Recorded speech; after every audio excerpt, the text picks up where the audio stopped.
हल ने जो है पावलोव व थॉर्नडाइक का प्रभाव से उन्होंने ये है सिद्धांत दिया था।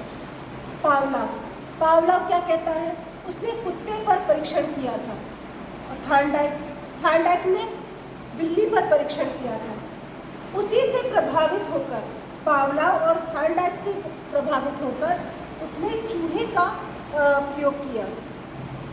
स्कीनर क्या कहता है, स्कीनर कहता है कि भाई जब तक आवश्यकता नहीं होगी, स्कीनर ने किस पर बल दिया था, लक्ष्य की प्राप्ति पर। स्कीनर ने किस पर बल दिया, लक्ष्य की प्राप्ति पर।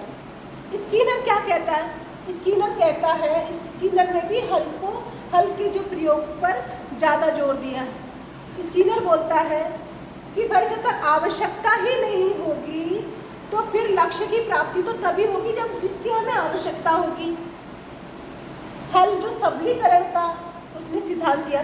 सबलीकरण से हमारा क्या मतलब है, यहाँ पर सबलीकरण से हमारा मतलब है व्यवहार में परिवर्तन करना।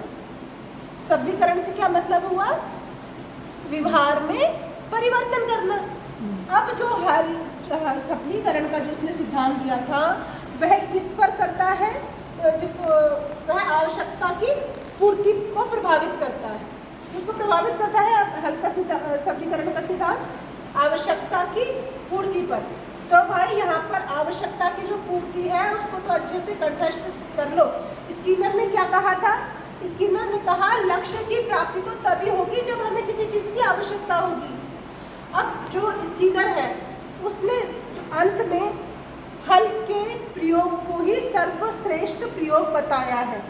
स्कीनर ने अपने प्रयोग से की तुलना में हल के सबलीकरण का सिद्धांत जो कहा जाता है उसने इसके हल के प्रयोग को सर्वश्रेष्ठ प्रयोग बताया है। धन्यवाद।